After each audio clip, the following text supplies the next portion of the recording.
একটি কুণ্ডলীর ওপর বসে আগুন নিয়ে খেলা এটা শুধু রূপক নয়, এটাই আজকের মধ্যপ্রাচ্যের বাস্তবতা। চারদিকে বারুদের গন্ধ, আকাশে যুদ্ধ বিমানের গর্জন, আর পর্দার আড়ালে এমন এক বাঘ যুদ্ধ চলছে যার একটি ভুল সিদ্ধান্ত মুহূর্তের মধ্যে বদলে দিতে পারে শুধু মধ্যপ্রাচ্য নয়, পুরো বিশ্বের ভাগ্য। ইতিহাস সাক্ষী, এই অঞ্চল যখন জ্বলে ওঠে তার আঁচ পৌঁছায় হাজার হাজার মাইল দূর পর্যন্ত।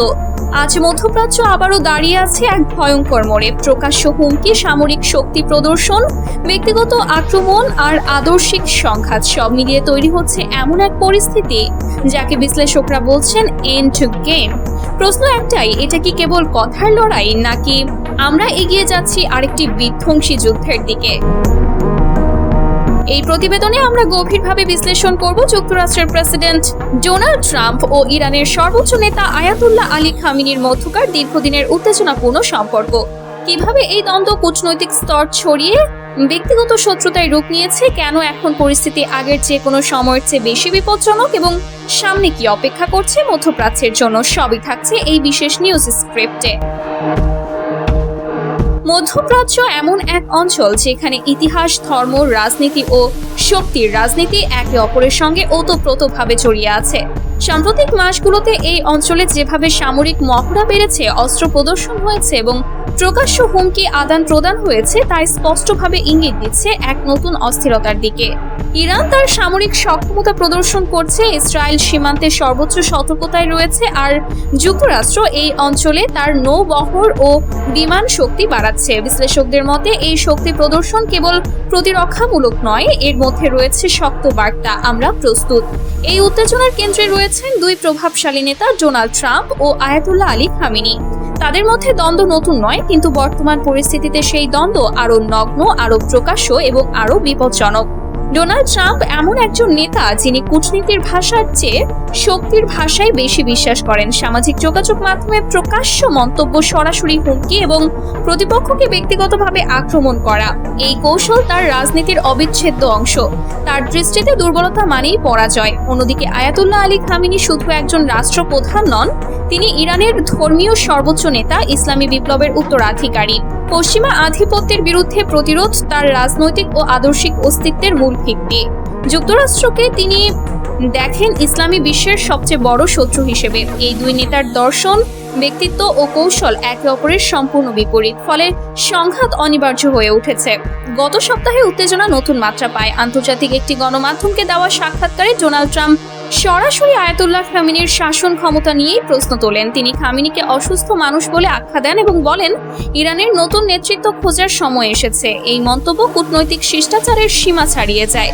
আন্তর্জাতিক অঙ্গনে তীব্র প্রতিক্রিয়া দেখা দেয়। অনেক বিশ্লেষক এটিকে ইরানের অভ্যন্তরীণ রাজনীতিতে সরাসরি হস্তক্ষেপ হিসেবে দেখছেন।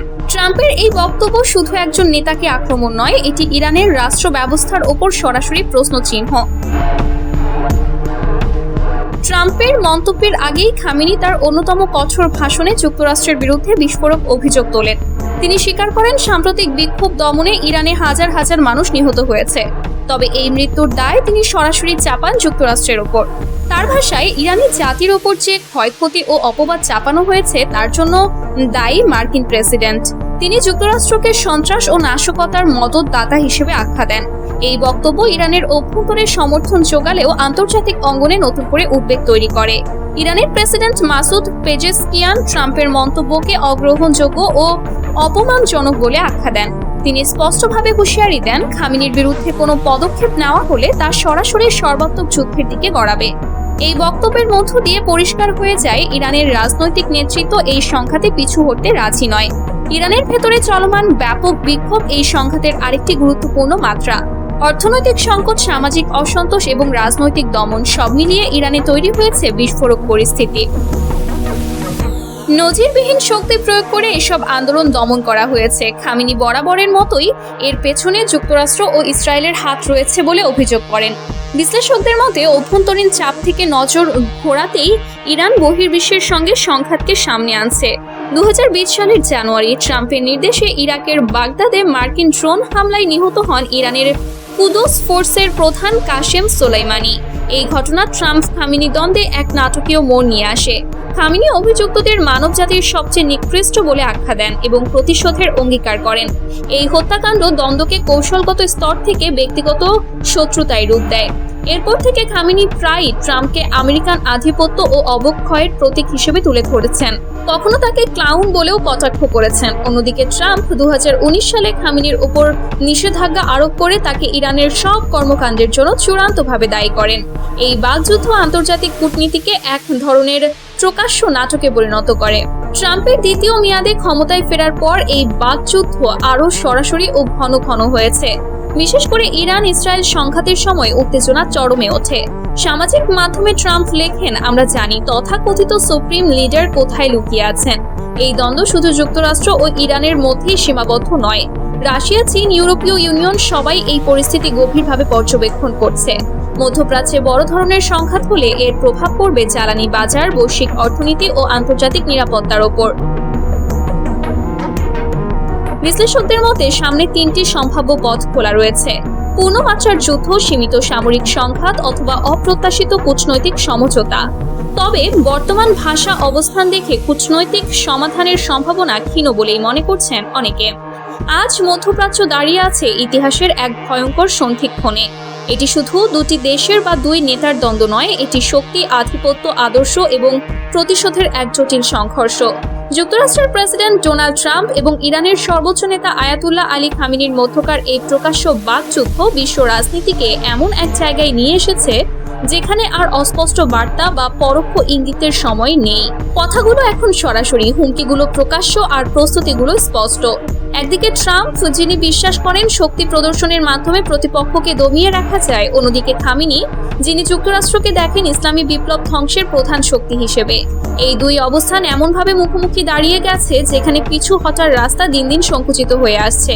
নেতৃত্ব পরিবর্তনের কথা, সর্বাত্মক যুদ্ধের হুঁশিয়ারি আর সামরিক প্রস্তুতি, সব মিলিয়ে পরিস্থিতি এখন কেবল কূটনৈতিক সংকট নয়, বরং সম্ভাব্য সংঘাতের পূর্বাভাস। বিশ্লেষকদের মতে সবচেয়ে ভয়ঙ্কর দিক হলো এই দ্বন্দ্বে ভুল বোঝাবুঝি বা ভুল হিসাবের সুযোগ। একটি ভুল সিদ্ধান্ত, একটি অতি আত্মবিশ্বাসী মন্তব্য কিংবা একটি সীমিত হামলাই মুহূর্তের মধ্যে পরিস্থিতিকে নিয়ন্ত্রণের বাইরে নিয়ে যেতে পারে। আর যদি তা ঘটে, তার প্রভাব শুধু মধ্যপ্রাচ্যেই সীমাবদ্ধ থাকবে না। তেলের দাম, বৈশ্বিক অর্থনীতি, আন্তর্জাতিক নিরাপত্তা সবকিছুই নড়বড়ে হয়ে উঠবে। ইতিহাস আমাদের শিখিয়েছে মধ্যপ্রাচ্যের যুদ্ধ কখনোই স্থানীয় থাকে না, এর ঢেউ আছড়ে পড়ে গোটা বিশ্বে। আজ যে আগুনের খেলাটি চলছে তাতে জয়ের নিশ্চয়তা কারো নেই, কিন্তু ক্ষতির আশঙ্কা সবার জন্যই বাস্তব। শেষ পর্যন্ত প্রশ্ন থেকেই যায়, এটা কি কেবল শক্তি প্রদর্শনের নাটক, নাকি আমরা সত্যি এগিয়ে যাচ্ছি আরেকটি ধ্বংসাত্মক অধ্যায়ের দিকে? এই প্রশ্নের উত্তর দেবে সময়। তবে ততক্ষণ পর্যন্ত বিশ্ব তাকিয়ে থাকবে এই কুণ্ডলীর দিকেই, যার উপর বসে আগুন নিয়ে খেলা চলছে আর যার একটি মাত্র স্ফুলিঙ্গ বদলে দিতে পারে মানব ইতিহাসের গতিপথ।